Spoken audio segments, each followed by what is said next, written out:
Raphie and colleagues, particularly Raphie, I'm just putting my camera on while we're waiting to say hello. Thanks. Hi guys, so lots of people I know, so I won't greet you individually. The only people who will come to hear me are the people I know, I think. Or maybe the people who won't come to hear me then.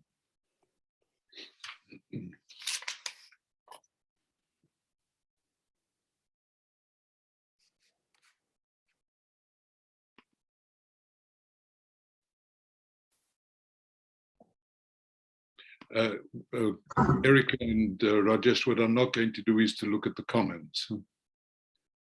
That's just a bit too distracting.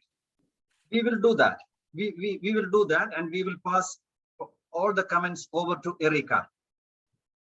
Don't worry about that. Okay, good.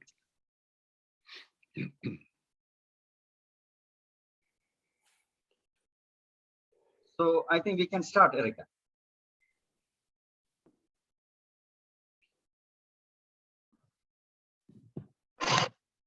Please unmute. Yes. So good afternoon. Good afternoon, everybody. I believe Justina is going to take us into the session, right, Rajesh?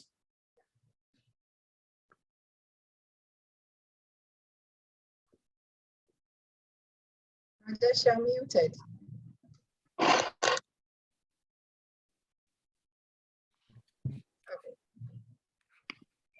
Welcome everyone. Good morning, good evening, good afternoon, depending on where you are tuning in from. So I'm Justina Onoma. I'm a senior research scientist with the Science and Technology Policy Research Institute in Ghana here. I'll be your anchor for today. Today's conversation is a third series of the In Conversation series being organized by CHRIS.org, which is a Christopher Freeman Innovation System.org. It is a virtual organization formed by alumni of GlobalX, mainly from the Global South, and it is co-organized with the UniMerit. The In Conversation series portrays prominent innovation scholars like what we are going to have today in the form of intellectual biographical interviews with other senior scholars. So today's series is a third of the first earlier two series that have happened, and it promises to be very engaging and thought-provoking. We have Raphael Kaplinski, who will be interviewed by Ereika Cremer-Imbula. And I must say that these two scholars inspire me so much in so many ways. So I'm very excited to be on this platform with them today. And it's a very great privilege and honor for me to moderate this session with them. So it's going to be a 2-hour session. It's going to be split into two. So the first hour, we'll have Ereika interview Raphie. And after that, we'll go on a 5-minute break. After the break, we'll have some senior panelists, Carlota Perez, Norma Clark, and Mike Morris, who will take turns and ask their questions as well. And subsequently, we'll open the floor to the general audience. And whilst we do that, we want to encourage each and every one of us to type in their questions in the chat box. We also would like to give opportunity for you to also ask your questions by putting on your microphone and then your video as well. We'll do our best to answer all your questions, and then that is Raphie and Ereika will be able to help us answer all the questions that come today. So I would like to introduce Professor Ereika Cremer-Imbula, who is a professor of economics at the University of Johannesburg, South Africa. She is a proud member of the AfricaLIS Scientific Board and the president of GlobalX. She is currently the chairholder of the Trilateral Chair in Transformative Innovation and the Fourth Industrial Revolution.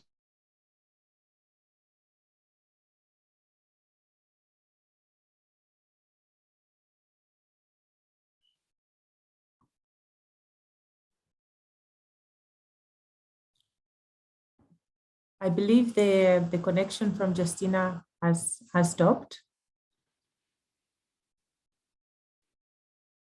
I think while we wait for her to get back, if it's okay, Rajesh, may I continue? So I can, yes, great. I can continue the introduction of myself actually. So yes, it's a pleasure. It's a pleasure to be here today, and thanks to Chris.org for organizing this event and for bringing this team of people together. It's going to be a very interesting conversation, and I'm very much looking forward to it. So as Justina was busy introducing myself, so I'm at the University of Johannesburg, and I'm part of a trilateral chair, which is an international collaboration between the University of Johannesburg, the African Center for Technology Studies, ACTS in Kenya, and the Science Policy Research Unit, SPRU, at the University of Sussex. Thanks Rajesh and team for putting this together. Again, this is Chris.org, a meeting, which is a group of Global X alumni that is putting together these fantastic events and bringing the community together. If I may start the session, because time is running and we want to use this precious time to hear from Raphie, as well as the three great discussants that we have today. Let me start with a brief introduction of Professor Raphael Kaplinsky. I will take a few minutes just to introduce him before we move into the conversation. So it's really an honor to introduce, if I may, Raphie Kaplinsky. He's currently an honorary professor at the Science Policy Research Unit at the University of Sussex in the UK. And he's also an emeritus professor at the Institute of Development Studies and at the Open University, both in the UK. In these three organizations, he's been much more than just a prolific scholar. He has played a central role in helping to define and implement their strategic direction at various times. His academic career started more than 50 years ago. And during this time, Raphie has made numerous and major contributions to the literature. And these contributions, to a large extent, I would say, have shaped the field of innovation and development as we currently know it today. And we'll get to talk about that over the next couple of hours. Some of these contributions have emerged from large and highly influential global research programs, which he has initiated and managed, such as the one on global value chains and global Asian drivers, among others. I think it's important to note that Raphie was born and raised in South Africa, but left to the UK as a political refugee in 1969. And although the UK became his main home, I think Africa never left him. That's what I like to think, and I think that is correct. We'll hear from him. You know what they say, you may leave Africa, but Africa doesn't leave you. He was in Kenya for some years, and with South Africa's liberation in the early 1990s, he was able to travel to South Africa again. It was at that time in the early 1990s that he started working quite intensively with the South African government on industrial policy, and was deeply involved in industrial strategy development in the post-apartheid era. Here is where I would like to highlight Raphie's origins in political activism and his continuous involvement and advice that he's given to policy processes in various countries and regions, not only in his home country in South Africa, but also in other African countries, as well as the Caribbean and Southern Europe. This connection between research and policy has been an ongoing theme, I would say a connecting thread throughout his career. And I have questions about that for Raphie that we'll discuss later on. Over the past 4 decades, he's been an engaged scholar, can be said. He's been working with policymakers, private sector, trade unions, and civil society groups. I have personally known Raphie since my early years as a master's student at SPRU, and he remained a point of reference and support during my PhD years and beyond. I'm lucky to count him as one of my mentors, but I'm by no means unique. Raphie has mentored many across the world, supervising PhDs and supporting early career scholars, formally and informally, especially in the Global South. And they have gone on to become leaders in their own spaces and fields. So the ripple effects of his influence, I think, is much wider than what is listed in his CV. Raphie has authored countless books and academic papers on technology, industrialization, globalization, and more recently, sustainability.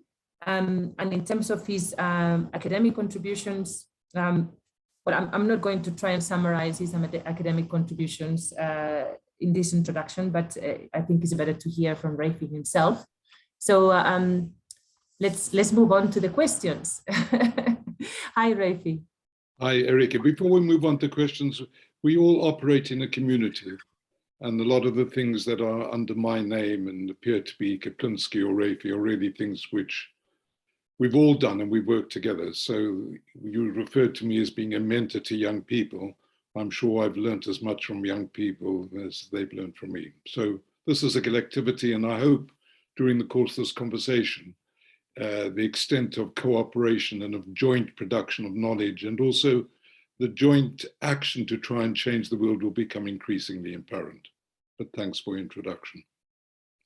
Great, great, great. We'll hopefully get a chance to talk about collaboration and collective development of knowledge in some of these large projects that you've led at various times. I will spend a few minutes talking about your formative years and your major influences. You were born and raised in South Africa. How did growing up in apartheid South Africa shape your view of the world and your perspectives and your priorities when it comes to intellectual inquiry? It's unavoidable. The two of the themes in my life, one is the concern with equity and the distribution of power and voice, and also the need to be involved as actors as well, also as observers of the world. Both are fundamentally, I regard them as central to my being, and they come from being brought up in South Africa.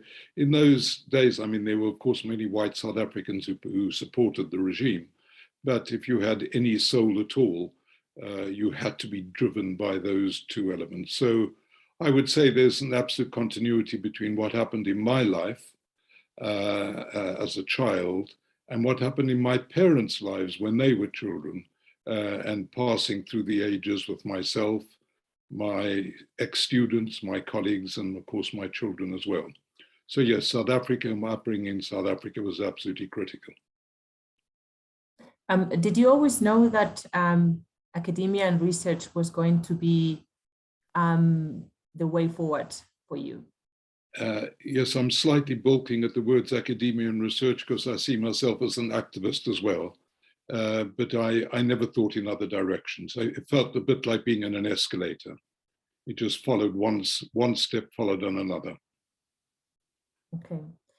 Who were your mentors or your inspiration at that time? Well, in South Africa, of course, the mentors were partly political activists and one or two lecturers, both of whom have died very recently. Coming to England, I moved to the IDS. I was accepted as a political refugee. And Charles Cooper was a formative person in my life. Now, I know many of the modern audience of innovation studies aren't familiar with the role which Charles Cooper played. And if you look at his work and look him up, you won't find a lot of published materials.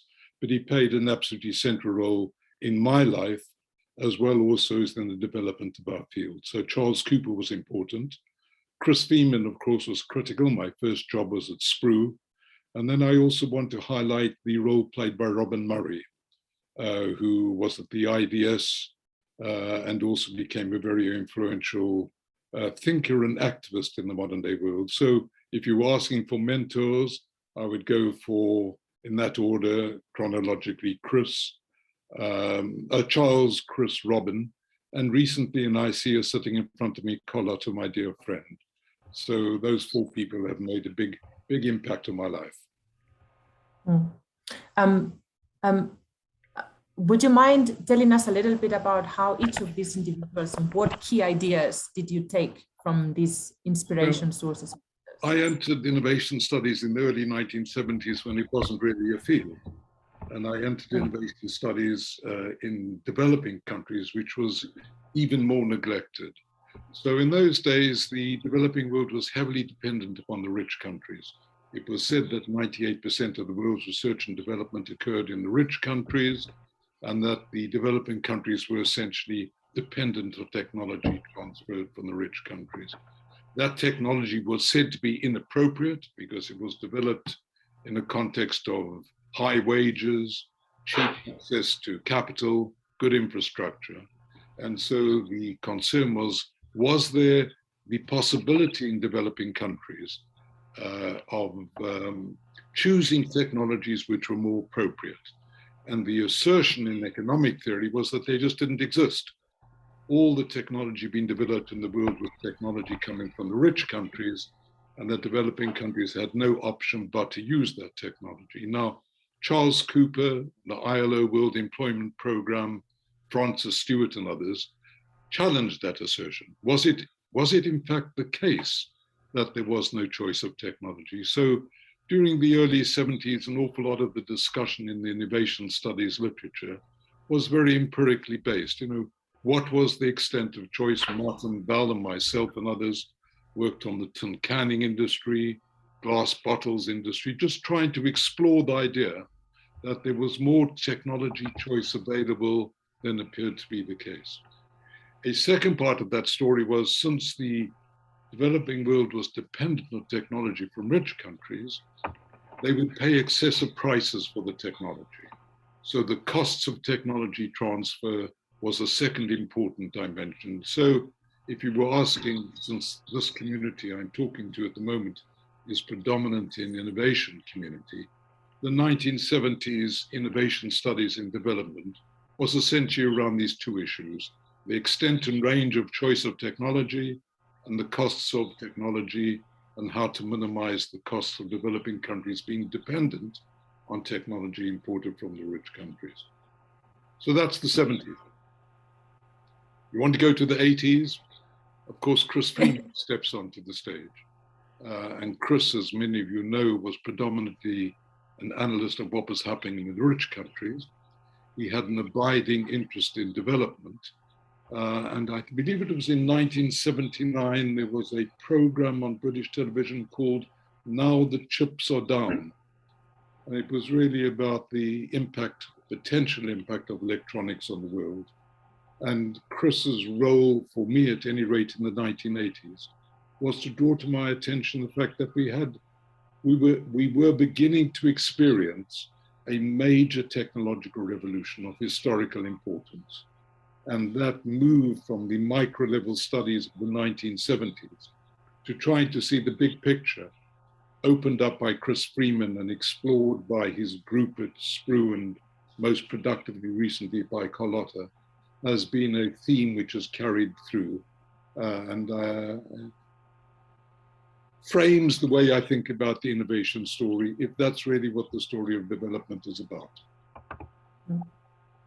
I'm going to take us back to that work on technological choices. There was, at that time, there was quite a lot of interactions, or it seems, between the multilateral organizations, the UN, the World Bank, and so on, and the academic community at the time, shaping those discussions. Were you involved in these discussions, and what is your perception of what was going on there?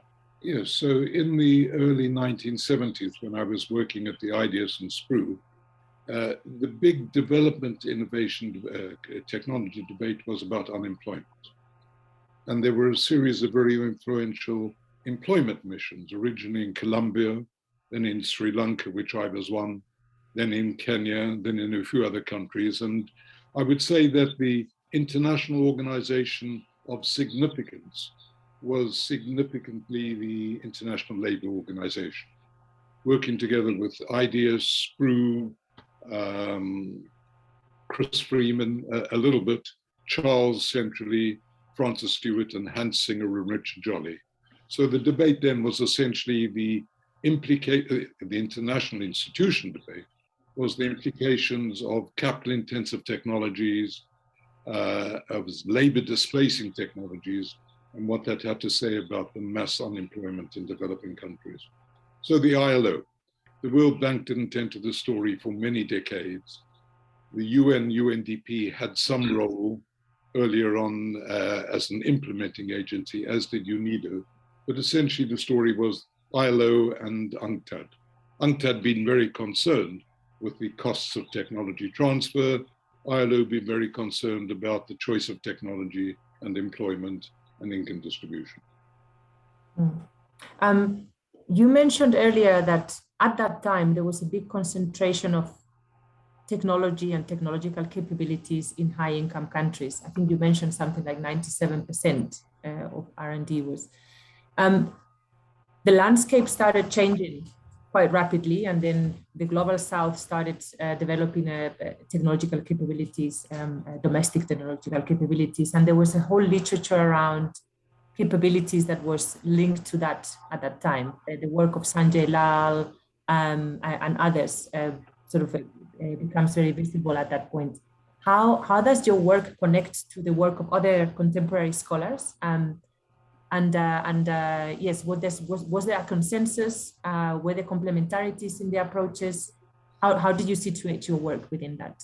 So the historical roots to the discussion on capabilities has two main avenues, I think. The first one was the recognition of the success of Hong Kong, Singapore, Taiwan, and Korea, and subsequently of China. And that was the story of the participation of these countries as major exporters.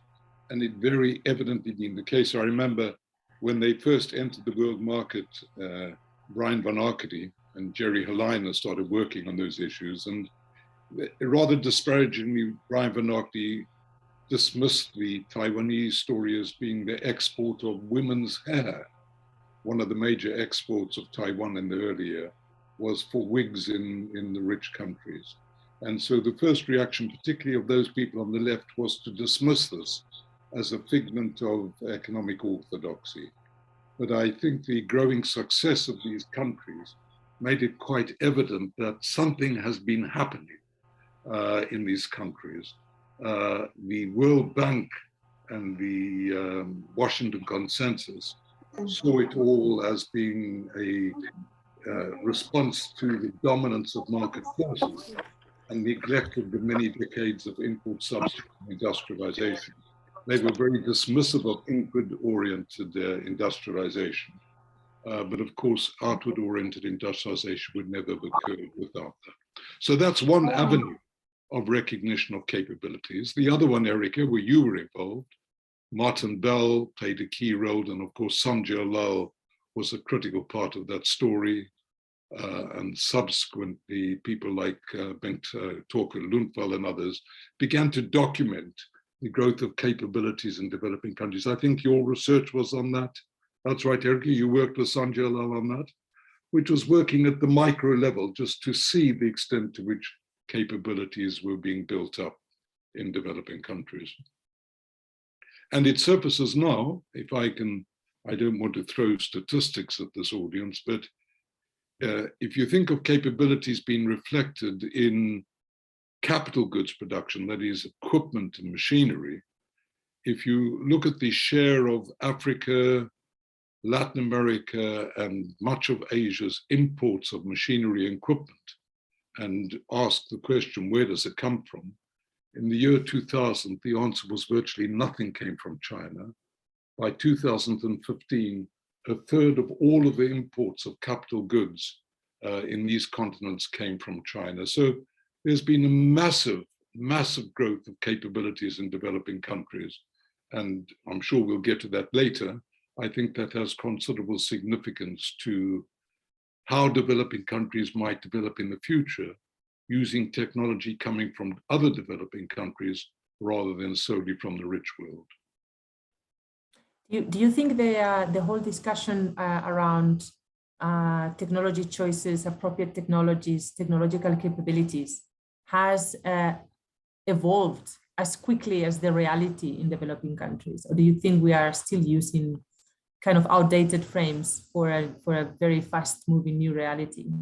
Why don't you take the question mark away from that statement? Of course, during the 1970s and 1980s, much of the elite, particularly in Africa, saw appropriate technology. They were very dismissive about it. It was the West's attempt to consign Africa to low levels of production and to inhibit them from developing. So I think it's still the case that the phrase appropriate technology is a disparaging phrase.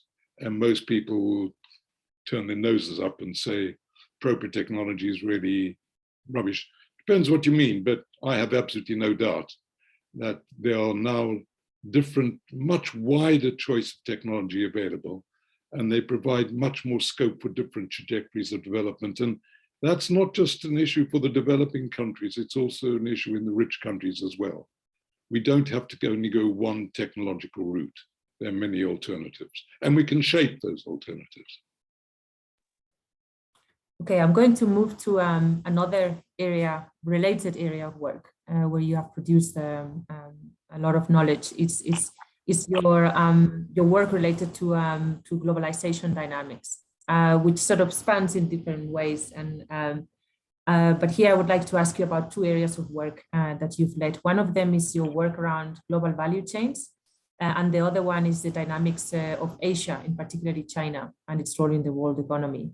So starting with the first one, you've been a main contributor to developing the ideas around global value chains.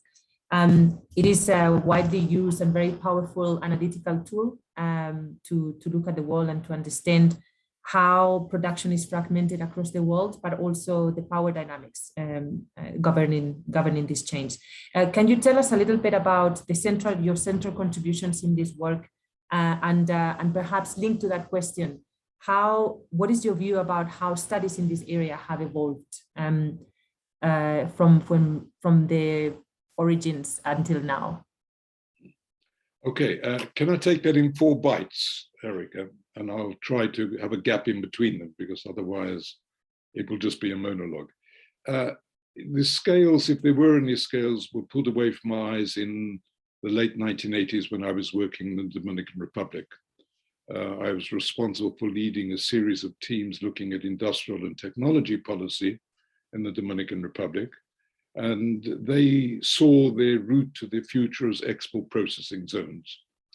And I remember working with a factory manufacturing jeans, I believe it was for Nike, but it doesn't really matter, which invested a considerable amount of money by their standards in making jeans with a guaranteed order from Nike, if it was Nike, let's say it was. And after 3 months, Nike came along and said, you remember that order for those jeans when we offered to pay you $2.05 per jean? We're not going to do that anymore. We'll give you $1.97. 3 months later, came back and said, you remember the $1.97 we were going to pay you for each jean? We'll do it $1.91. And gradually, the price they offered the Dominican Republic kept on falling. And the amount of jeans they were taking from the DR were falling as well. And after 15 months, the contract was terminated. And what had happened was that the Dominican Republic were merely assembling materials brought in from all over the world. They were doing nothing else but just sewing things together and putting them in boxes. And they were able to compete because their wages were low. Our friends in the World Bank went round to neighboring economies and they said, look how well the DR is doing on jeans. Why don't you do the same thing? You know what, if you devalue, your wages will be lower than the Dominican Republic. So Honduras devalued. And then the World Bank went to Nicaragua and said, look at Honduras and the Dominican Republic. Why don't you devalue your currency and your wages will be even lower? So we had a race to the bottom, inspired by the policy of the Washington Consensus, inducing countries to reduce their wages through competitive devaluations. And from that, the realization came to me that the issue was not whether to participate in the global economy, but how to participate in the global economy. So if you don't participate effectively, you have immiserizing growth, more and more economic activity with lower and lower standards of living. And the issue then was how to escape that trap of immiserization. And here the answer is one, of course, of what the value chains literature calls upgrading and what innovations literature calls innovation, to develop an offering which is more than just sewing jeans together. So you asked about my views on globalization and how I got to it. The first one was the recognition that the low wage route to economic growth in the context of a large global labor force was not the answer. Second bite, in the late 1970s, with my colleagues at IDS, we stumbled across the work of Raphie, who is the seminal name in value chains. Gary ran a program called the Global Commodity Chains from World Systems Analysis, which was documenting the global spatial division of labor, who was doing what in the world.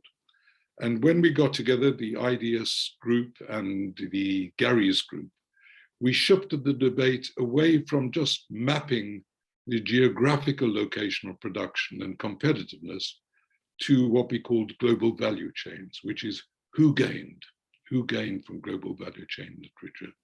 So we had a very fruitful program which brought in a number of people, Duke University, MIT in the US, people in India, colleagues in Africa, South Africa, not just South Africa, also East Africa, of course, in Europe and IDS. This was a classic globally networked program, which explored not just the spatial division of labor in global production, but also the gains, who gained and who lost. Which takes me to the third part of that story, which is the role of standards, and which was now called ESG. What about labor standards? Did they make a difference if you had labor standards or you had environmental standards? What did that do to the beneficiaries of participation in global value chains? And we'll talk about that later on, I'm sure, but some people gained, those who had the capabilities to be in standards intensive production gained, but others didn't and were excluded. The informal sector, Ereika, I know your area as well. And then very finally, in this monologue, in my recent book on sustainable agendas, globalization becomes an important part of the story. Because if we look at Carlotta and Chris's work on long waves and the fact that long waves degrade, before the mass production long waves, each of the waves lasted 60, 70 years. Mass production lasted much longer. And what I've tried to do in my book on sustainable agendas is to explain why the longevity of global value chains, how it was extended through globalization. When the crisis of productivity occurred in mass production from the mid-1970s onwards, and the rate of profit began to fall in the rich countries in the corporate sector, in normal circumstances, that would have led to a new phase of innovation, the ICT revolution. But the corporate sector was able to avoid that by taking advantage of cheap labor. It was able to revive profitability by exploiting cheap labor rather than by a new round of innovation. And here we see the link between what happens in the corporate sector, as it were, the workings of capitalism, and the macro expression in global policy, because that transition to cheap labor in developing countries, of course, was the Washington Consensus. And it was the death of industrial policy as the instruments of global capitalism, the World IMF, the World Bank, the bilateral aid agencies, went to developing countries. And for many of them, they were forced to reduce controls on imports and were forced to become export-oriented, and in so doing, helped create the environment in which export-oriented growth became successful, and the mass production long wave had an extended life. Now expiring, of course. So this is sorry, I know that I need to move on to other questions, but I really want to ask you about the global value chain literature focuses very much on what firms do.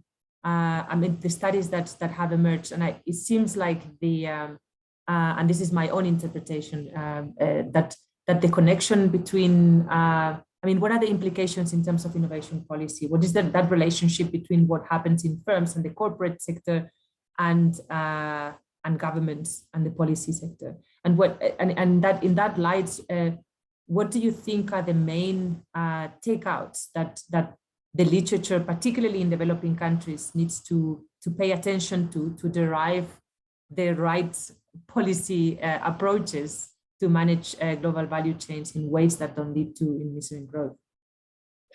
So unfortunately, we operate in silos in the world. Some of those silos are disciplinary silos, and I don't want to talk about that for the moment. But there are two big takes on this in development. The one is innovation studies literature, and the other take is the upgrading literature in global value chains. They're essentially talking about the same issue, how to escape immiserizing growth, although innovation literature is more focused on the formal R&D part of that story. So Bentorke Lundvall and Chris Freeman and Charles Edquist and others have looked at national systems of innovation, regional systems of innovation, sectoral systems of innovation, which is what can governments do by bringing into the story research institutions, educational institutions, getting them to work on specific targeted areas of innovation together with the local firms, and so that the policy agenda there is essentially agenda around the science and technology system. The global value chains take on this works at the level of the firm, which says if the firm only confines itself to the assembly of materials in chains which are defined and governed by others, they will be competing only on the basis of cheap labor. So the big ask then for firms in global value chains is to upgrade. How do we upgrade? By producing new products? How do we upgrade? By changing our processes? How do we upgrade? By changing what we do in the chain, that is not just assembling, but beginning the process of design, beginning the process of marketing and retail. And Justine, you were talking earlier on about the Globelix meeting in Accra. It must have been 6 or 7 years ago, when I made a plea for the innovation studies literature to engage more centrally with the global value chains literature. And I think it's begun to happen now. It took too long. The two communities are working in similar areas and should be collaborating much more closely. And I think Rasmus Lehmer's group and Roberta's group are beginning to do that, and we're beginning to close that gap between those two silos. Great. I want to move to the next area related to globalization, the dynamics of globalization, where you looked particularly at the rise of China, or Asia, especially China, and its global presence and its impact in developing countries, especially Africa. You developed a large body of work around that, and there was a big program looking at this, the Asian Drivers Program. And here, maybe I can ask you a bit more about what you mentioned at the very beginning, the collective production of knowledge. What does it mean for pushing the boundaries of the theoretical tools that we use, for the methodologies that we use? What does it mean in a large program to collaborate and to try and bring in different bodies of knowledge to answer a very complex question and very complex dynamics such as this? Thanks. So we live in a rapidly changing world, and I hope one of the messages which I'm bringing over is that dynamic capabilities in our own research agenda is important as dynamic capabilities as the level of the firm. So between 1999 and 2005, 2006 was a very rich and flourishing period of a globally networked research program focusing on value chains, particularly moving to the idea of looking at the distributional outcomes of global production networks. In about 2004, 2005, it became increasingly obvious that the central player in the story was China. And we then began to ask the question, what was the impact of China in the world? So it started off as the impact of China on the world. And then Khalid Nabi, we owe credit to him for this phrase. We tried at the beginning, and I think subsequently failed to describe this as a program not just of the impact of China on the world, because China was one of a number of developing countries which were developing these capabilities and this large footprint. And we called it Asian Drivers, thinking then of China, India, and the East Asian countries, knowing that, of course, Brazil and other developing countries would in future years also become big participants in the global value chain. In some sense, there was a fortunate phrase, Asian drivers, but many people came back to us afterwards and said when they Googled Asian drivers, what came up was Afghan taxi drivers in New York. Did we really want to keep using the phrase Asian drivers? But anyway, be that as may, we started again a matching global network program on the impact of Asian drivers, which I'm afraid degraded into a story of China's impact on the world. Mike Morris, who's one of the participants here, myself, went to the African Economic Research Consortium, must have been in 2007, and said, we'd like to talk to you about a program working on China and Africa. There were two Nigerians there we became very close to in later years, who looked at us and said, oh, you damn South Africans, our problem in Africa isn't these China in Africa, it's you predatory South Africans. But as things began to unravel, so they came to realize that the story of China and China's, and we'll talk about that perhaps later on, China's impact on Africa was very, very substantial. Now, China's impact has a number of dimensions to it, and our program developed two by two distinctions, which I think was very helpful. The first one was that China's impact could be both complementary and competitive. It could be an aid to developing countries, but it could also be destructive, and particularly destructive on manufacturing capabilities in developing countries. But secondly, China's impact could both be direct, that is Africa's trade with China, and it could be indirect, that is China's trade with Europe had an impact on Africa, which may be, and in fact was, more significant than China's direct impact on Africa. And that surfaced most significantly in the case of the global price of commodities. And between 2002 and 2014, and I believe now in the future, we had a historically significant change in the terms of trade between the prices of commodities and the price of manufacturers. For those of you steeped in the development literature, you will know that the Singer-Prebisch hypothesis was that the price of commodities would always fall compared to the price of manufacturers, and that developing countries should therefore get out of commodities and move into manufacturers. And with China's advent as a global powerhouse of industry, the price of manufacturers was falling, and yet the demand for commodities in China and other developing countries meant that the price of commodities was increasing. So what was assumed to be a natural order of events of the declining terms of trade against commodities in developing countries had to be rethought. So for some years, and again, I worked with a group of researchers, the collective work is always more interesting than the individual work. We worked with a large program of African researchers looking at the extent of commodity linkages from the commodity sector in Africa. Was it true that there was very little contribution from commodities production to the domestic economy? Was there scope for linkages to be built between the commodity sectors and local industry?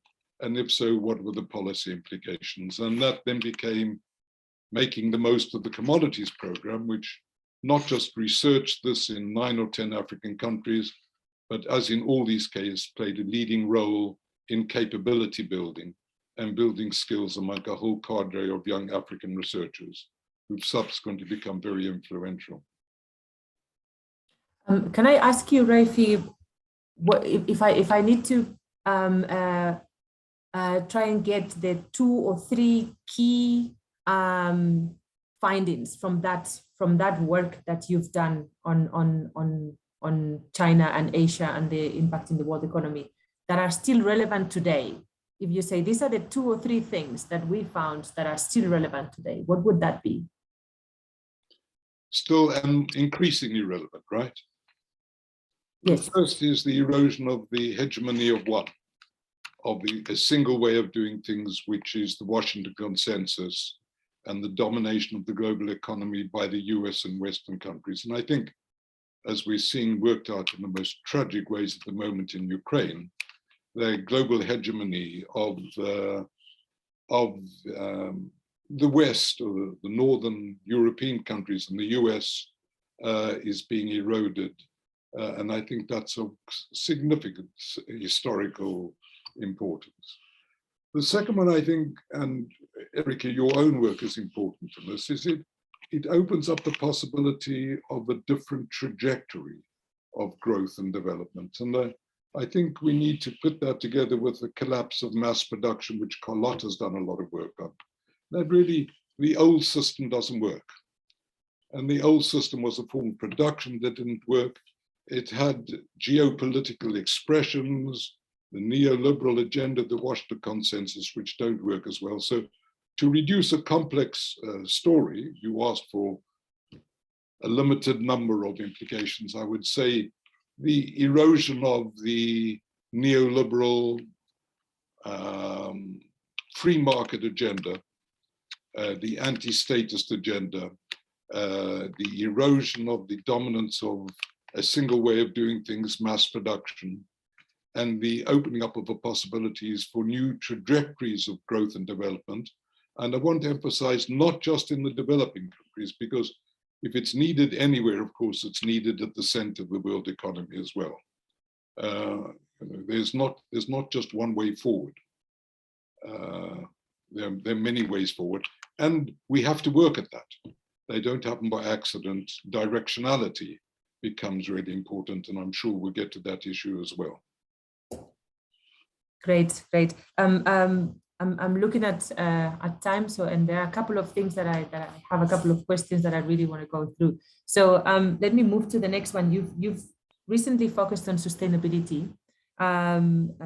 You mentioned your latest book, Sustainable Futures: An Agenda for Action, that was published last year. It may seem like a recent preoccupation, but when I looked at your publications, I saw that back in the 1990s, you were already talking about sustainability, and even green industrialization just over 10 years ago. And I have two related questions here. One is that when I look at your contributions over time, you seem to have raised some of the key themes or preoccupations at an early stage. For instance, sustainability, you were talking about that very early on. Electronics and ICTs was also an issue that sort of was there in your early literature. And then you seem to dip in and out of these topics, and now sustainability is at the center of your latest academic work. So what makes you put environmental sustainability at the center of your research at the moment? And second, what makes you sort of go back to bring back some issues that you saw important several years ago that may emerge again? Is it sort of you see that these are unresolved issues? They keep you up at night one day and you come back and think about ICTs as a key issue again. What is it? What makes you come back to topics, and why sustainability now? Ereika, most of the people participating in this discussion see themselves as being innovation scholars, I guess. And I feel I would like to challenge the way in which our professions push us into rather narrow areas, into silos, so that you're in innovation studies and you stay in innovation studies. And I think none of us should be seeing, I believe, since we're also social actors, none of us should be seeing our contributions within a particular subject area. Our job is to try and understand big processes of what creates more acceptable environmentally, socially, and political livelihoods and the world around us. So for most people, if you say sustainability, think, the environment. No, it's not just the environment. And in my book, what I've tried to do is to think of three realms of sustainability. There's the environmental sustainability. There's economic sustainability. That is, can the system continue to expand and grow? And there's political sustainability. Are our political systems robust? And do they continue to function in a way which is in some way legitimate in their communities. And I would say that in one way or another, since I began working in the early 1970s, I've been flitting in and out of these three realms of sustainability. We have to have things which are economically sustainable, which help us to solve the problems of global poverty. We want to have a world which is more socially sustainable, which is more equitable, where people feel they belong and participate. And we have to have a world which is more environmentally sustainable. So at the end of my career, although I hope I'm not going to die quite that soon, at the end of my career, I tried to bring sustainability back as an integrated topic, looking at all these elements of sustainability. And again, Carlotta, you of course take a lot of credit for this, initially with Chris and now with you. There's a framework for, not just for thinking about the interlinks between social, economic, and environmental sustainability, but seeing that you cannot understand them as separate issues. And I believe the socio-technical paradigm provides an integrating analytical framework. And I don't just mean analytical because it's clever analytically, but it's essential. That's the way the system works. And unless we understand the way they co-evolve, the way the environment and the economy co-evolve, the way society and the economy co-evolve, unless we understand those interrelationships and links, we won't be able to make the world a better place. So what I was doing in the early 1970s was choice of technology. In the 1980s on beginning of electronics systems, the 1990s on industrial policy, the 2000s on global value chains, then China. They all appear to be separate topics, but they're not separate topics. In each of these, I was necessarily required to seek for a way of understanding how these three areas interrelate and co-evolve. So what you're telling us is don't lose sight of the bigger picture, right? Yes, absolutely. And, you know, and of course, there are methodological implications for that as well. I think we push too many of our young students into very, very detailed micro work. That's not bad, but when the micro work is sitting in front of computers, throwing complex statistical techniques at very large databases of uncertain provenance, I think we're not doing much to help understand the world and make it a better place. Maybe let's, in the last couple of minutes, I would like to take that as the lead for the final question, which is, I mean, you mentioned many important points now that you know we could follow up on, you know, in terms of theoretical integration and where the field should go on, you know, in terms of bringing different theoretical tools together. But perhaps let me use this couple of minutes to ask you to give a few words for the young emerging scholars in this field. We started off by talking about your political activism in South Africa and how that has shaped to a large extent the way in which you have chosen certain topics and certain types of engagements with the policy community, but also with other stakeholders. What areas or types of research or modalities of research would you encourage the new generations to focus on to take the field of, you know, to take innovation studies where we would like it having a larger impact in society? So I think the central observation, which surely we all have in the community involved in this discussion, is that we believe we want to make the world a better place. And I think since this community finds its roots in Chris Freeman, that was Chris's central concern in life. He was not just an analyst of the world, he also saw himself as an activist and a participant. So I would say to younger researchers, you need to know why you're doing this. And yes, it's intellectually exciting, and yes, it gives you a career and a profession, but ultimately we're all social actors, and we want to make the world more sustainable in the wide sense in which I've described sustainability. That being the case, the research you do must necessarily involve you in interacting in the world around you. And so you need to, Ereika, I take your question really being around a mentoring point for younger researchers, is that right? So therefore, if you're going to do that, you have to interact with your subject matter.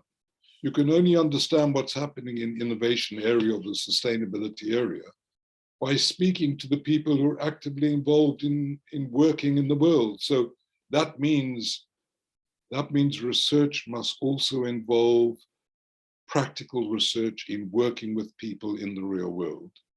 And then you have to have a sense of humility.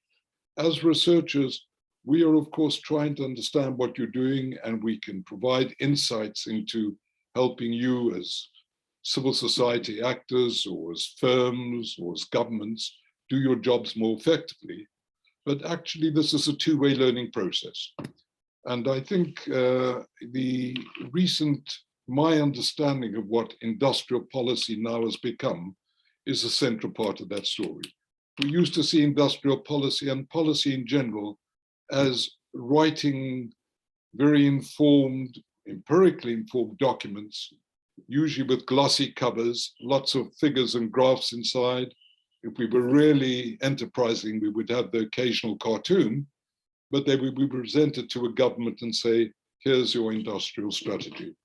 And we now see industrial strategy as a process in which people work together and the paperwork becomes rather less important. I think John Besant is with us at the moment. And John, I don't know if you remember, we were working on industrial strategy in Kazakhstan in the very early days of transition, must have been in 1989, 1990, sitting in a room with a long table, everybody dressed in suits. We were part of a European community advisory program.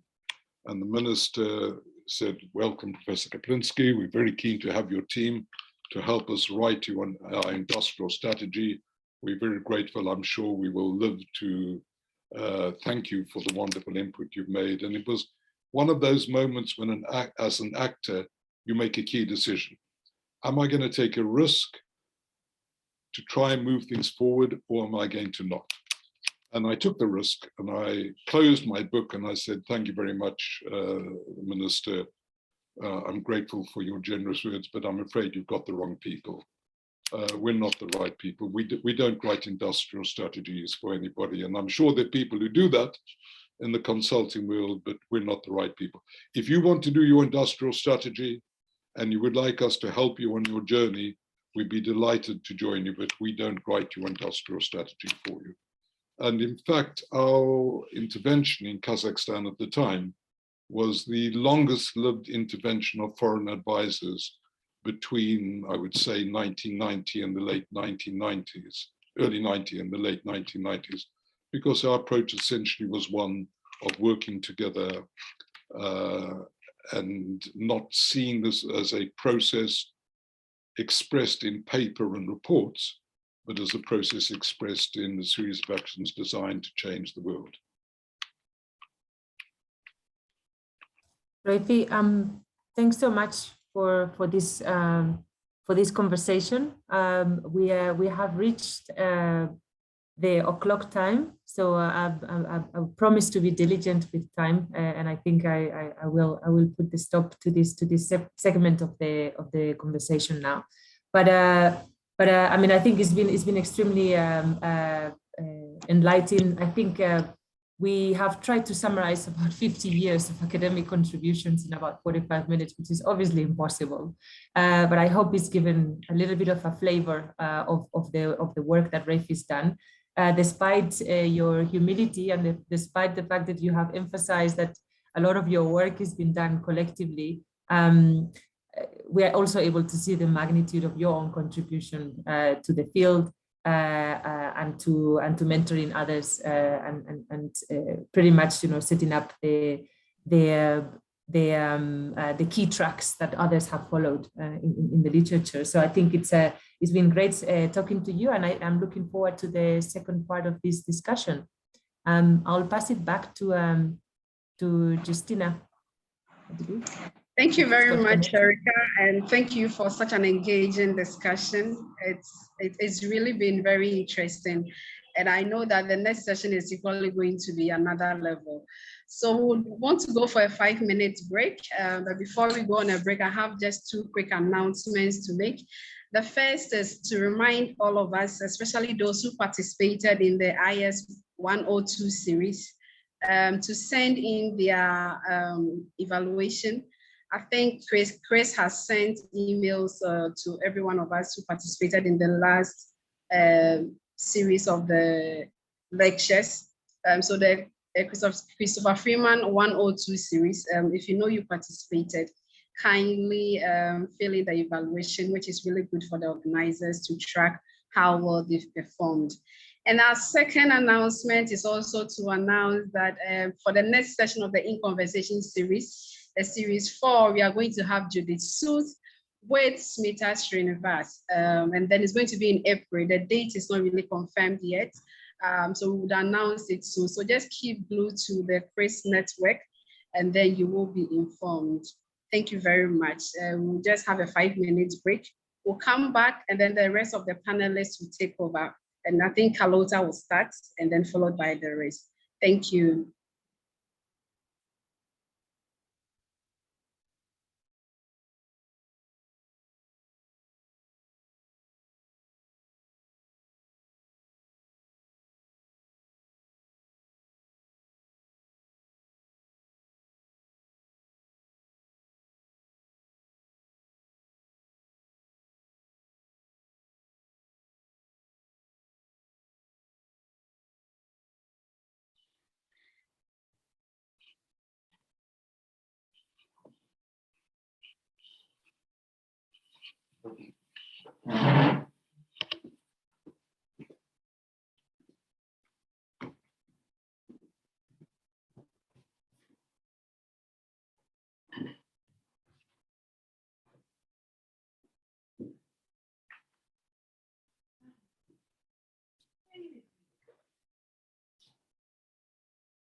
Welcome back, everyone. I think we'd like to resume for the next session to continue. So at this point, I'll invite Ereika once again to lead the discussion by calling out the panelists to also make their contribution to the discussion. Thank you. Thanks, Justina, and welcome back, everybody. So we, unfortunately, one of our discussants is not able to join. Norman Clark is not able to join, but we have two professors that I'm sure will keep a lot of the discussion going. So, we will start with Mike Morris. Mike Morris is an emeritus professor at the University of Cape Town in South Africa, and he's worked with Raphie for 25 years. Mike, the floor is yours. When I was asked by Ereika if I would like to participate in this, I said that I would really love to do it, but it would also be an honor. And the reason is that it gives me a chance to say thank you to Raphie for 25 years of working together, of being extremely generous. It's true what he says about collegiality, but it works the other way mostly. He's extremely generous as a colleague. And I found that in all the time I've worked with him, that it's been a really rewarding intellectual experience. And so this gives me my moment to publicly say this to you, Raphie. Thank you very, very much. We worked for 25 years. I did a count the other day. We produced 19 journal publications together, 5 chapters in books, 1 book, and then the Handbook of Global Value Chains, which we just put on the web. If we had published it, we'd be rich by now, since the number of times it's been cited is ridiculous. It's very hard to have this discussion because I've been with you in a journey for such a long time. And what I thought was, I thought I'd try and discuss it in a particular way. The problem is I also discussed it with you over the last few days. So you said a lot of the things that I wanted to say. So I hope I'm not going to repeat too much. But I did think that the best way, if it's helpful, to open a discussion is to say that it seems to me that in the work that we've done together, which has been about innovation, but not really about the way innovation studies has focused things. It's been about innovation, but it seems to me that throughout that time, there are about 5 themes that have characterized your work. And I'd like to put them to you. And then, I hope you'll agree with me that you've been concerned always with firm innovation, which is micro studies. And you call that competitiveness, world-class manufacturing. And how firms can move into a situation in the developing world where they're able to compete better and move, I won't use the word up the value chain, but they're able to deal with and integrate into their production activities ways of being more productive. You've also been incredibly concerned with another theme, which is globalization and the opportunities that this brings for the distribution of gains between firms, and that you called rents. So there's a whole pile of work which is around the distribution of rents. And also who gains in terms of what are the social gains, and that we call inclusion nowadays. So it was present for a long time, I think, and that theme has been consistent and running throughout your work. I think there is another theme that's been critically important, which has been value added, that firms have to create additional value in order to be able to be sustainable. And that's your Dominican Republic story. It clearly comes from there. But I think that it's exactly what you gave to us in the global value chain literature. By shifting the discussion from global commodity chains to global value chains, immediately that enabled us to sort of look at the whole question of upgrading and value addition of links in the chain. And that's a critical theme that's been running through your work. this led to, I think, this whole question of the impact of China, because did China help firms in Africa in terms of value addition, or did it maintain firms, in Africa in negative spaces? We phrased this as, was China the savior or was it the curse, for African industrialization?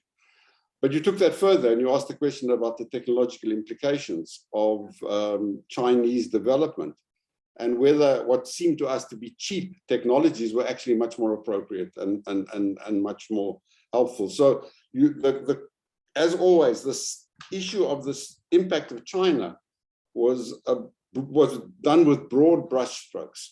And I think that's one of the other themes that have run through your work. And then finally, there's the question of power policy and the state. And the question I have to pose to you is, I think this has been undercooked in the work, that you've done. And I'd like to ask you about, to open up a discussion around that. I'm not trying to be critical, but I think that it's a gap that I feel in all the work, at least the work we have done together, except recently. And I wonder whether that's an issue that you'd like to focus on. The last thing I want to say is that you've never worked in silos. You worked with these themes that sort of flow through your work. And would I be correct to say that at certain times, the one theme rises to the fore? It's like a swell of the waves. And then another theme in another time period in different work comes to the fore. So it's not a case that you worked on one thing and then you move to another thing and you move to another thing. There are these themes that rise, that flow into each other, that are like different colors in a blanket. And you see different themes at different points in time. Would that characterize your work adequately? Thanks, Mike. Thanks for the positive words as well. Ereika, this takes me back to a conversation with you earlier on, which is about what are we saying to the younger generation of scholars, which is of any assistance. And I was fortunate enough to be an academic when the world was an easy place to be an academic in. We could choose what we wanted to study. We weren't being monitored and evaluated as closely as we are at the moment. And we weren't caught in these fetters of what constitutes a discipline. So if you go back to the point you made about the themes in my work, Mike, and me flitting in and out and being like a blanket woven with different colors, that was the intellectually exciting part of my life. And it was the privilege that I had to be able to do that. I fear that younger people will find that much more difficult. I fear that younger people find that much more difficult. I don't have to apply for grants. I don't have to sit through research assessment framework. I don't have to have X articles published every year. I mean, I once decided with somebody who now works for UNCTAD, we'd submit an article to the Economic Journal, which was on the price performance of Chinese products in global markets. She was a really hot econometrician. I asked the general questions. We did a project which took us 2 or 3 years. You had to join the Royal Economic Society for at least 6 months before you can submit a paper to the Economic Journal. So we handed it around to one of our colleagues at the IDS, Adrian Wood, who said, half jokingly, "This isn't economics, there are only 13 equations in the article." So, you're describing a world, Mike, where I've been able to move in and out of these areas, which has been a privilege, but also is essential to understand the world. And I don't begin to understand how young people can negotiate their careers around those issues. The second point you raised is autocritique by me, of basically where am I deficient and where I've gone wrong, in many respects, right? But in my recent book, which I regard really as the culmination of what I've been thinking over the years, I have 5 major policy takeaways. The first one is to do something about reorienting the financial sector away from gambling and speculation to reinforcing the real economy, particularly the green economy. The second one is to do something about the power of the plutocracy, to define the political and policy agendas, and that necessarily involves a redistribution of income. And that's the how question, which I'm never able to answer. How the hell do we now think we're going to be able to do that? What are the politics of making the big political decisions which are required to change the world? Ereika, you and myself work on this question of marginalization.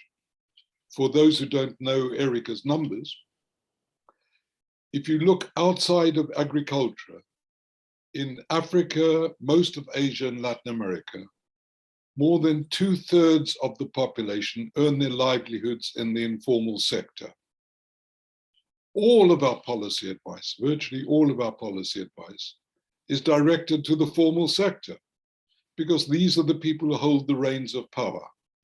So I think, and I don't have an answer, Ereika, you began by asking me about my political background in South Africa, and what did that do to my worldview at the moment? It's how do we engage with politics and power? I know, Carlotta, I see you on the screen, you're essentially concerned with this, and I'm autocritical because I don't know the answer to that. But I'm unfairly autocritical because I don't believe any one of us know the answer to that. And nor do I think that there is necessarily an answer to it. So I think the unfinished part of my work, Mike, if that's what your question was essentially around, is really to understand issues of power, politics, and persuasion. And Carlotta, I'm looking at you on the screen now, because particularly with respect to the rich countries, I think you've got your mind around this question of how do we influence people to change? And I'm sure you're going to make some points on that score later on. I don't know whether that helps, Mike, or in any way meets your questions. Well, I mean, I'll come back to it. There is a big question about the state and class. But the thing that struck me in thinking about this work that's I've been part of and been very grateful for being part of, is that the importance of export-oriented industrialization and of global value chains, and your Dominican Republic story, is that we had an optimistic view of the outcome of global value chains. As long as you upgraded, i.e. innovated, it's just a different word, as long as firms upgraded in global value chains, there was an optimistic alternative in terms of industrialization.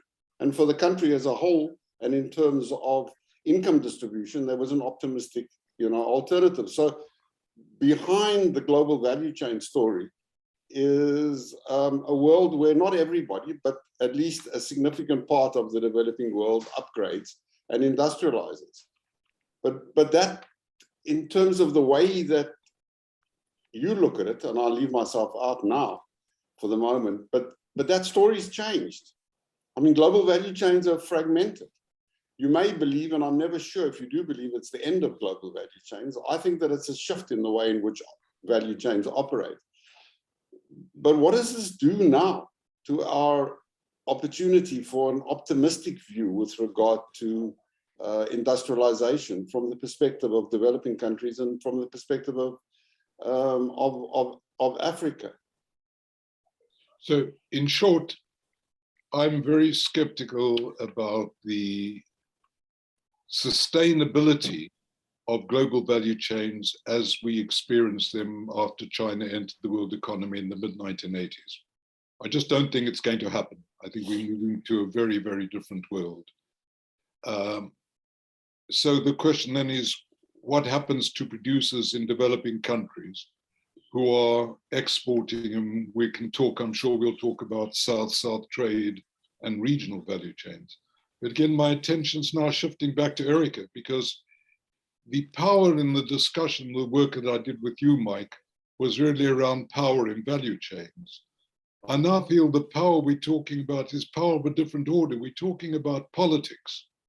We're talking about the real agenda for innovation trajectories does not lie so much in the innovation trajectories within firms, within chains, but it's a story about broader political issues and the overwhelming importance of politics. Ereika, I know we're running out of time, or Justina, but I do want to just talk to a vignette of work which John Besant and myself and Mike did in South Africa. Mike, you will remember, John, you'll remember, we were looking at a firm which was painting fenders, bumpers of motor cars. And the big problem was that dust was getting under the paint and they were having to rework the fenders of all the cars. And all the fenders they were painting. And the management came to us with a series of high-tech solutions. And eventually a supervisor came into the story and he said, "You want me to tell you how to get rid of the dust from under the number plates? I'm working in a tunnel which is putting paint on the fenders. And they don't trust me doing what I'm doing. So my supervisor keeps on coming in to find out whether I'm doing my job properly. Every time he comes in, he opens the flap of the painting room, more dust gets inside and our fenders get damaged. Tell him to go away, right? Tell him to trust me, to give me the power to make those decisions myself, and I will give you fenders with no dust underneath." And indeed, that was the case. Now, it's an amusing anecdote, but it really emphasizes that the story of power, of empowerment, is really critical right the way through the development agenda. That's an example at the minutest scale of the story. But we have to really problematize the nature and expression of power right through the system if we are to understand the innovation story. And most of the people in this conversation are innovation scholars. And my plea really is to move out of narrowness in innovation inquiry into issues of power and politics. In the firm, of course, as well as in society at large. Ereika, have I got a few more minutes? So, you see, that's the interesting question, for me, because I do remember that very clearly. I mean, the guy said, I come from the posting from hell, if you remember, the manager who told us that story. And he didn't know what to do when he asked his workers. And because he asked his workers what he was supposed to do, because he had to answer these clever professors, he said he came up with this as a solution. So that in itself, reinforces your point. It was not only, it was about trusting the workers in the firm. The problem is that that's at the micro level. The issue for me is, what does this all mean now in a changing global world at the political level of the state? And one answer to this is that, what we need is a strong developmental state that will operate and be able to incorporate knowledge and activities to help firms to be able to industrialize. And that's the way we'll deal with the fracturing of global value chains. But I don't think that's pie in the sky, Raphie, in terms of Africa, and therefore I'm left once again with wondering, what are the broader political relationships that are required if we're going to have industrialization in Africa in this very changing world, globalized world we live in now? Okay, unfortunately, the two faces on the screen, Venezuela and South Africa, both speak to the state as being the problem, not the solution. And the concern there is that you default into a neoliberal view, which is to get rid of all government. And we cannot get rid of all government. The government's absolutely critical. The question is, what is the nature of that government and the nature of the state apparatus? And as I say, unfortunately, we've got two, perhaps the worst examples of government in this conversation. I think this is a good sequel to our next discussion, even though I see that there's a lot to discuss here, and hopefully Carlota would be able to pick up on some of these issues about the role of the state. Let me introduce you very briefly. I think Carlota Perez is known by everyone in this forum. She's an honorary professor at SPRU and honorary professor at UCL, among other affiliations, but and leading thinker in the field of innovation studies. So Carlota, the floor is yours. Well, I want to begin by agreeing with Mike that Raphie is one of the most generous colleagues I've ever known. I have been very lucky because I had Chris Freeman, Robin Murray, and I now have Raphie and also Slavoj Radosevic, who are very close to me after I've lost the previous ones. And frankly, Raphie has been fantastic, a fantastic colleague, fantastic collaborator, and also somebody who shares my worry about the world and about development and about the type of knowledge we have to produce. I'm also very worried about what the young are being taught by this physics MB world and by the refereeing and all this. So I just wanted to begin by confirming that we agree fully on that issue and that I'm very grateful to have Raphie as a colleague. I wanted Raphie to ask you a question, to tell me the truth. One of the virtues of your last book, Sustainable Futures, is that it first gives us a thorough analysis of how we got to the crisis situation we're facing, economically, socially, environmentally, and so on. And then you make concrete proposals as to how to overcome the various crises. So the first part would paint you as a pessimist, and the second as an optimist. So which are you and why? Phew. Why don't we end this discussion 5 minutes ago, Ereika? Let me say, on my book, I will just repeat the 5 policy agendas which I identify. The first one is reorienting the financial sector, getting them to put money into particularly the greening of the economy and to stop this mad arbitrage and speculation, which just fuels increasing inequality and short-termism in our societies.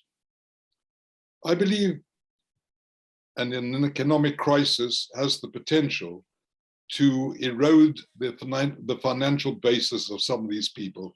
If we are going to go into a big global macroeconomic crisis, which I think is possible, probable, hopefully some of them will have money.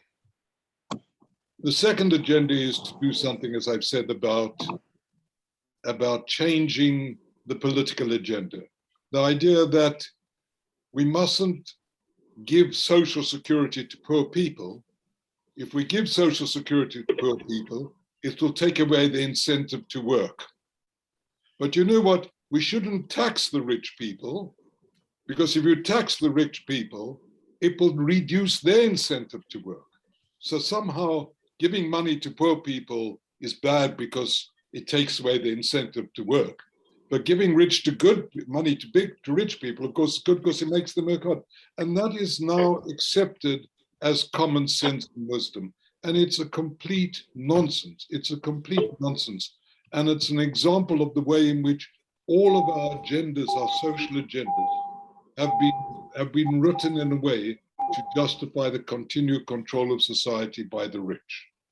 And I think that that's the second policy agenda. And fake news, Cambridge Analytica, Murdoch News International, the Koch brothers in America, and I've documented that in the book. The way in which they control the political agendas is a second one. The third one is smart green growth. That is a greening agenda which takes advantage of the potential of electronics. And frankly, I don't think that's a problem. I think it is no longer the case that green growth is a cost, and it's increasingly the case that green growth is the opportunity. And one of the unfortunate, perverse, and tragic consequences of what we're seeing acted out in Ukraine at the moment is that in fact it's going to give an enormous potential, not in the short term, but it's going to be an enormous potential in the medium and long term for renewable energy and for better use of energy. The fourth agenda which I identify is the move towards more localism within countries and more global governance between countries. And I think we're making progress on both those fronts. On global governance, we're beginning to get a handle on tax avoidance. And we're beginning to at least problematize the issues for the governance of the global physical environment. Within countries, I think, certainly in the country I'm living in at the moment in the UK, we are seeing the growing power of localism. As the state has been eroded at the national level by the neoliberals, certainly in my community where I live, we're seeing more and more local government, local action, spontaneous, as well as also designed. And the fifth policy agenda is that global development is good for everyone, including people in the rich countries, not just good for people in the poor countries. You can't solve the environmental problem if you don't solve the energy problem in developing countries. And as we move to automation in the rich countries, there's more and more people displaced from work, the poor countries become an increasing market as well. So, Carlotta, I'm sorry it's a long answer, but those are the 5 agendas we have, right? Now, I believe some are already happening. In cases, I've tried to identify where there are things that we can do, but others are just very, very difficult. And what do? Do we throw up our hands and say the rich are so powerful, there's no point? Or do we say, no, it's our responsibility to try and work at this the whole time? And to use the phrase, which is, the content is not unique to Mariana Mazzucato, but the phrase directionality is Mariana's phrase. I think in the innovation and the political story, our responsibility is to help impart directionality. And directionality in a way, and I'm going to round off now, which tackles the sustainability issue, not just as an environmental issue, not just as an economic issue, and not just as a social issue. We have to see the interrelationships between the social, political, the economic, and the environmental. And it's hard, Carlotta. It's really hard. Do we have an alternative? Yes, at the moment, things look very bleak. Things look very bleak because of the breakdown of the geopolitics of mass production and what's happening in Ukraine. But we have to continue as if it were possible. I believe it's possible, and it's hard, and it's not just a single bullet which will solve all these problems. We can eat away at the problems at the margin, and if enough of us do enough small things at the same time, as well as the big things, then I think we can actually make the world a more sustainable world. Yes, I actually think that one of the terrible things about capitalism is that it never acts before the crisis. It's got to get so bad that they really, after a war or after, I just hope we're not going to wait until climate change has made us roast before acting. But I think that the things that are happening now are enough. And perhaps where we definitely agree is that it's all possible. It's all possible. The question if it's probable, and it has to do, of course, with finance being too global and disconnected. It has to do with politicians being too connected with finance and not being able to really. But they have to respond. In democratic countries, they have to respond, and even in authoritarian countries, they have programs that they have to that makes them more stable. So I'd say that we have to be optimistic pessimists or pessimistic optimists. Now, Ereika, do I have time to ask another question? Because there's... Colin, can I just come back very briefly on that, although it yes, would be great to learn more about you. I think it's helpful to distinguish between the fetters and the blockers to change. The blockers to change are the people who will lose by change, and we have to find a way of confronting them. The FETA, Good point. yeah, the other group are the people, the blinkers. They just don't see change. And I think that's where we have a role to play. We can identify the areas where we have to confront people, but there are many people who just don't understand the issues. I know when we worked at the level of the firm, Mike and John Besant, I know is here as well. You know, when you get people to change the way the firm is organized, they say, that's so obvious. Why didn't we do that before? I mean, we were mad. We went on doing things which were crazy. So I think that distinction between the blockers and the blinkers, fetters and the blinkers, sorry, is the metaphor I was searching for. Good. Okay, well, my other question that comes to mind in relation to your latest book is about the developing world. Because, of course, your intense academic career has been centered on the developing world, the actions of major corporations, the great powers, the possibilities for development given those conditions. And the thing is that the current changes in the world stage, the continued advances of technology and the planetary crisis, all together seem to make the challenges for development even more daunting. Now, we have talked about this a lot, and we, of course, I know that we're both trying to look at this thing, but are you seeing new opportunities in the current circumstances? Which aspects would you say that are really new and that might make a difference, even different from what we saw in the 80s and 90s? Are there any things that you are seeing that open little windows of opportunity? Okay, I'm going to identify three. And in this, I'm leaning on some work that Ereika and myself have done, because the two of us have looked at this issue in exactly addressing the question you raised. But some of this also applies to the work I've done with Mike as well. So I think there are three real areas of opportunity. The first, less Ereika and Mike, and more Chris Freeman, and perhaps Carlotta, is the potential which electronics have for leapfrogging the established technologies as a way of meeting the needs of social and economic and environmental development in the world. And, you know, there's so many examples of these, of the possibilities that are opened up by electronics. The one which is perhaps most evident and most widely documented is banking and finance, with M-Pesa, and where the developing countries have leapfrogged and led the way precisely because they didn't have the fixed telephone networks of the rich countries. They were able to take advantage of the power of the mobile phone. And that has morphed not just from money transfer, but also into solar power and energy regeneration, water in Tanzania.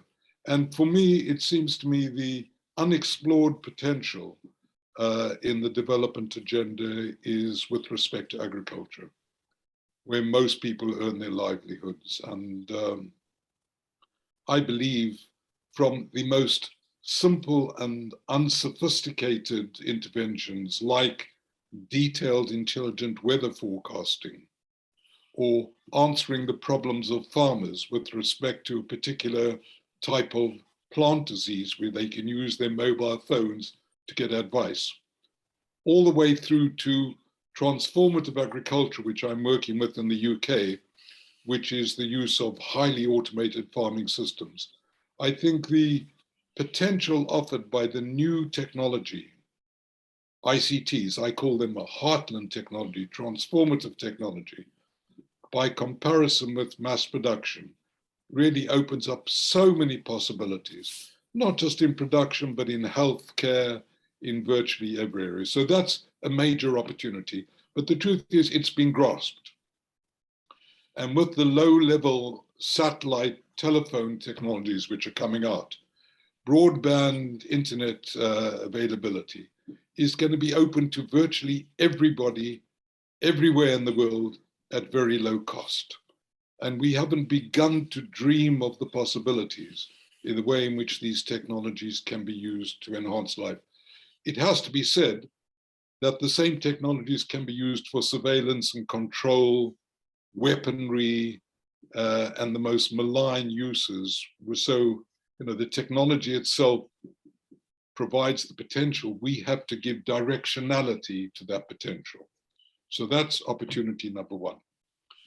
I now turn to the work I've done with Ereika on the second opportunity, which is the very problematic sector, the informal sector, which is looked at so disparagingly by policymakers and analysts around the world.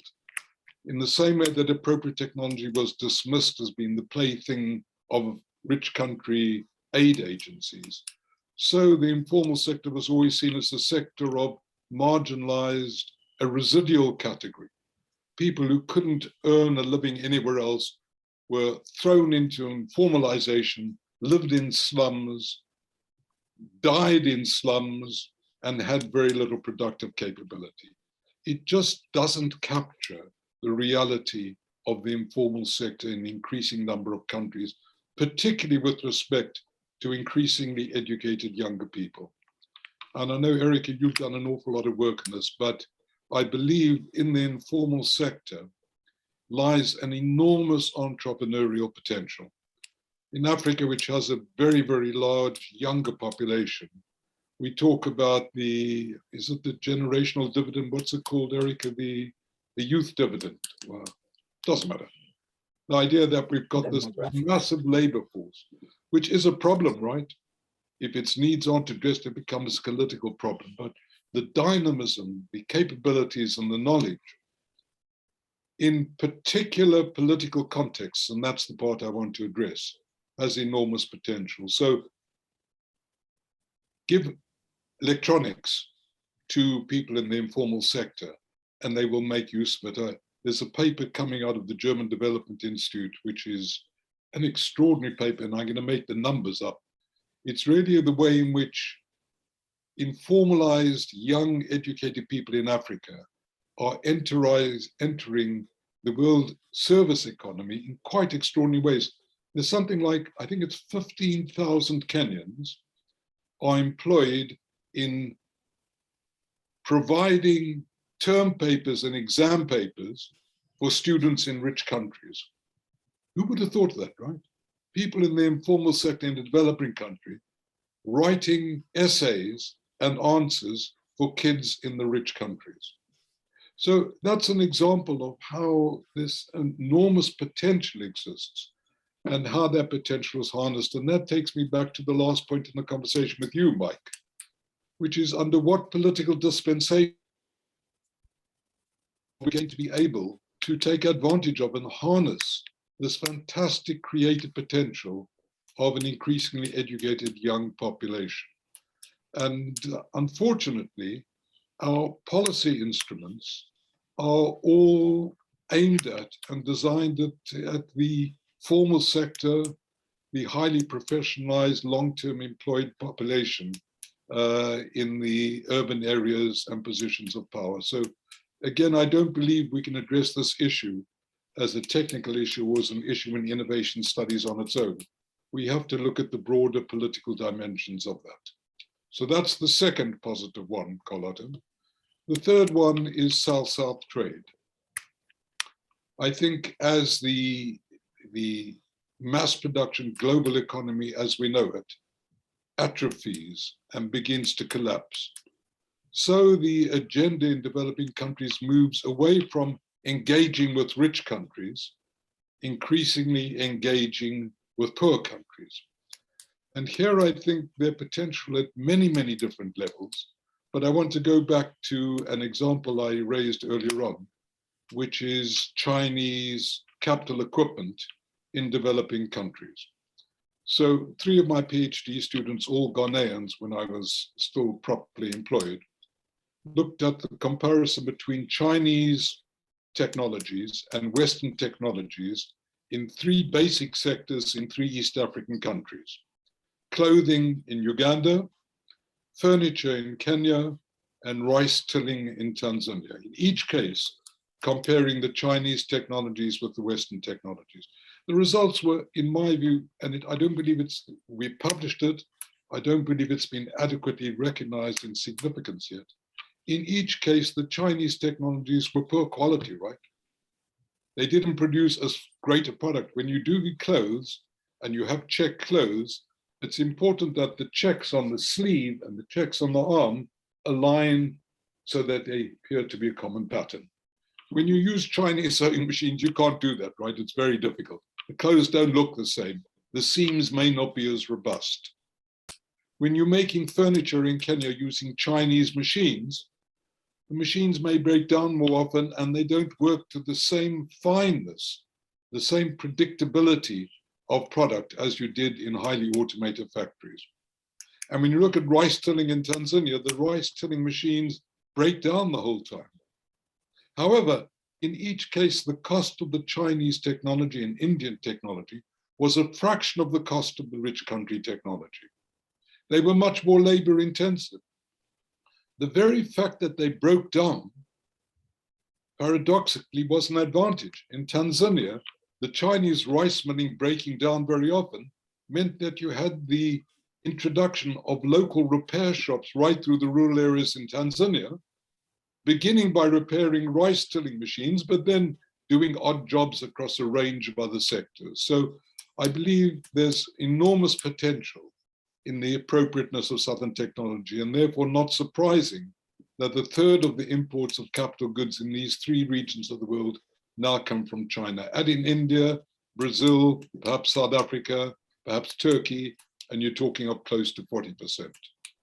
But the second one is when you're selling into high-income markets, the requirements of high-income consumers for the provenance of products, for the quality of products, means that you, in the value chain, are excluding a range of people who may not be very literate, who may not be very numerate, but who can't participate in these markets serving high-income consumers. And as South-South trade grows, as the final consumers are no longer necessarily people with high incomes, people prepared to tolerate less good products, I think there's more potential for inclusivity in regional value chains than there was in global value chains. But as in all these cases, there's a trade-off. That is, South-South rice tillers are environmentally bad. The noise is so great that people's hearing is affected, and they spill oil all over the fields. When you don't have ESG standards in value chains, you get child labor involved in producing in one developing country, selling into another country. So there's no magic bullet, but I believe this change in trajectory away from South-North to South-South has the potential for a more sustainable world in developing countries. What do you think? Thanks for that. Oh, Carlota. No, I absolutely agree with those three. I think they are very openings that are to be. I would add to that something that you didn't include, which is the possibility of rethinking the natural resource curse, to actually rethink, because we now have technologies that allow a whole range, the hyper-segmentation of markets, and we can have special materials, we can turn the materials economy into a high-tech economy and combine the things and turn each thing into a development project with institutional innovation and all these things. So that's a very complicated one and a very controversial one, but I would add number 4 to your. Ereika, can I ask Carlota another question? Yes, please. That's cheating. A short one, yes. Your big agenda now is dematerialization in the rich countries. Yes. We have to move to a world where the physical component of our consumption reduces. Otherwise, patently the world's. So what does that do to developing countries as producers of commodities? Okay, I believe that one of the things we need to do to solve this whole thing, in my pessimistic, optimistic view, is that we need a supranational body, a regulator bank sort of thing, that will charge a global financial transactions tax, which might be higher if you're going into a tax haven. And with that money, then help green the developing world. But also we need to find a way of increasing the price of materials, but not through taxes in the advanced countries or through tariffs, but actually in a way that the extra money will go to the producers, to the developing world. So that has to be a form of cartel between producers and consumers with the purpose of greening the world economy. So it's a very difficult thing, but you know, the things we did after the Second World War, those institutions were almost as difficult to conceive at the time as this one is difficult to conceive now. So let's talk about possible impossibilities. So if we could get that money to go to the producers of the materials, but to be in this bank, so that you don't, so that it can only be used for greening. For greening the actual raw materials production also. That means using hydrogen for mining and all these other things. Then what would happen, and also of course technology so that you have special materials for special uses. What would happen is that because materials become more expensive gradually, we could also perhaps reduce the hypercycle thing by having these organizations. I know it's almost impossible to think, but impossibilities is what we need to do now, impossible things, because they're the only ones that will work. So if we can get prices of materials to be higher, we gain both things. On the one hand, we get producers in the north to use less and less materials because they're more expensive.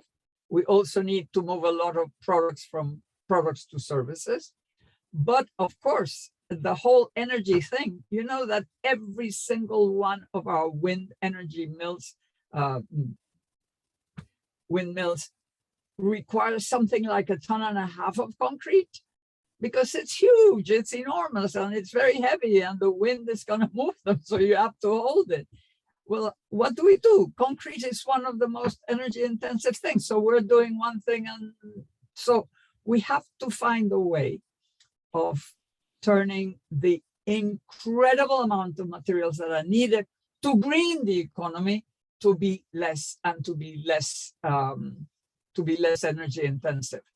So the amount of innovation that has to go into the materials industries, into the mining industries, is going to be enormous. And that I think we have to participate in. And I think, at least I know the Latin American countries have capabilities, because during import substitution, we actually did a lot of processing technologies because we were raw materials producers. So the processing industries have there are capabilities in the processing industries that maybe we don't have in the fabricating industries. So anyway, the whole thing means that we've got to design something in order to achieve both things, development and greening, both in the south and in the north, reduction, dematerialization, and a different way, not through degrowth, but through changing the nature of growth, what we do, how we do it. And that means technology in enormous quantities, well-directed, directionality, tilting the playing field, making prices be signals to doing the right thing, and more expensive if you try to do the wrong thing. So it's a complex picture. And of course, I mean, everything we're saying about hope and positive things are difficult things to do. So optimism, pessimism at the same time, and let's hope we can do it. Optimism, realism. Okay. Well, realism is what makes us, is both. We have to be realist about both the pessimism and the optimism. The possibilities are realistic. It can be done in terms of practical things, in terms of technology, in terms of organization. The pessimism is about the institutional, the political, the powerful, the rich, the financial sector, all these things. That's where the obstacles are. We have to be realist about that too, but we have to bring it together somehow. And if we don't propose the things that could be done, however impossible they seem, they won't happen. You know, we have to look at history, and the things that happened after the Second World War were pretty much inconceivable, from having a national health service where the state took over everybody's health. That's total madness before, and it was done. And it was done, and it created that, plus all the other welfare things, created demand for business. And it was a wonderful time for business because demand was there, and they paid high salaries, of course, in exchange for low raw materials from us. So that's, you know, the capitalism is always a trade-off, very complex trade-off. Let's hope that the developing world is included on the right side of the trade-off this time, if we set it up. But I think I could speak for half an hour more, and that's very dangerous, so I shut up.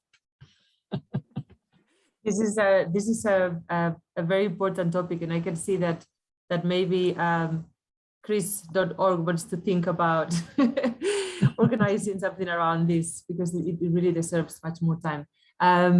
Thanks so much, Carlota, for those insights. We are nearly close to the end of the session, but I would like to take one question, if the organizers allow me to, from the audience, from Andrew.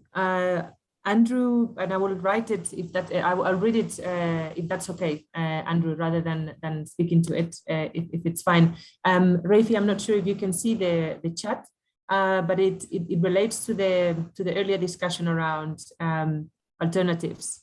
You mentioned that one of the findings from I think it was related to your work in China was that, you know, that it opened space for this thinking around innovative economic alternatives. So Andrew is asking, what have you learned about the development of innovative economic alternatives and the capabilities of actors promoting them to transform the structural conditions of non-inclusion and non-sustainability, brackets, bad development?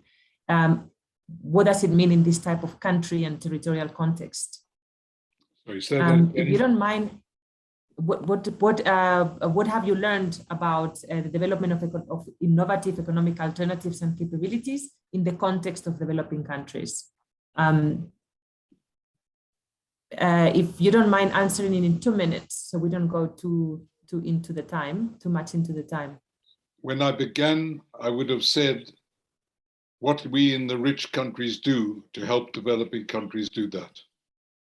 Now there are so many capabilities in developing countries that really these are issues which can be solved internally in developing countries and between developing countries.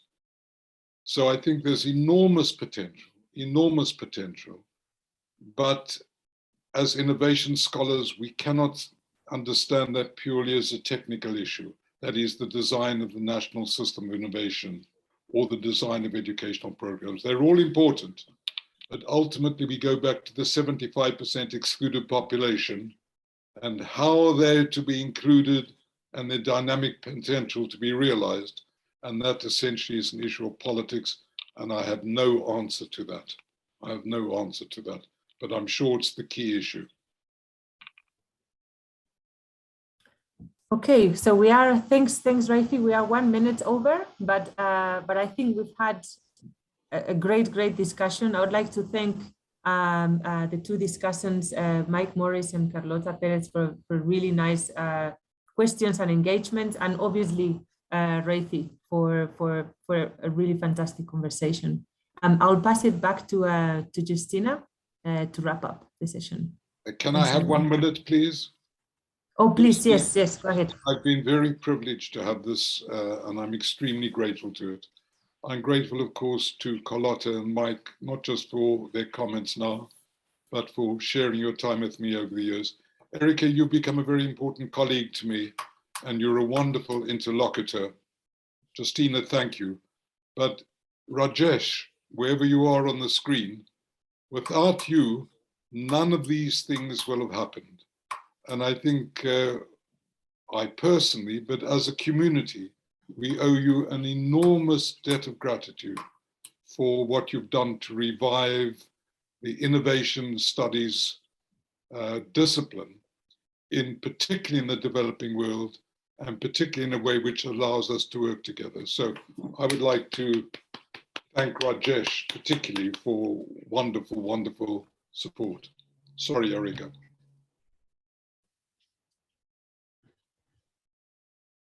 Thank you very much, Raphie. I think, yes, we have to join our hands together once again to clap for Rajesh.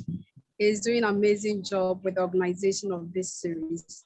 So we'd like to say a very big thank you to the organizers, to Raphie, to Ereika for leading such a very insightful discussion. I think it would have gone on and on and on, especially with the last point that Carlotta made. It was very rich, and we want to thank all of you for participating today. I think one key thing that I would like to pick, and then maybe all of us share, especially as a young scholar, Raphie made a statement. He said, you need to know why you do it. So it's not just about research. It's not just about getting publications out. They are all important. But he said, remember, we are social actors and we have to make the world sustainable. So in conducting our research, what is our motive? What is the innovative performance that we are looking at? I think it should matter to all of us. And he said he's ready to mentor. So the young scholars who are here on this platform, Ereika, Raphie, and almost all the discussants are here ready to mentor all of us. Thank you so much. And we look forward to your participation in the next session. Thank you. Thank you.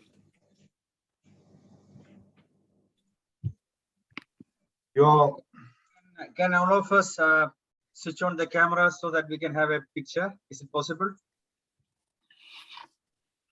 A brief moment. Indu, can you take a picture? Somehow I am unable to take a picture.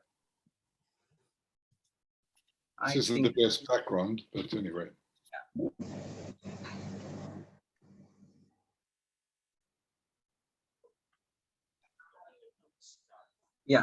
Yeah. Cameras, please. Have to take several pictures. I think we have to smile, actually. Indu, please take pictures. Much too serious. It's already done. Already. Thank you. Bye-bye. Thank you, Thank you so everyone. much. Thank you. Thank you. Thanks, everybody. Bye. Bye. Bye. Thank you. Thanks, Ereika. Great sharing. Yeah, Thank you very That much. was a nice session. amazing. Thank you, Ereika. Thank you. Yeah.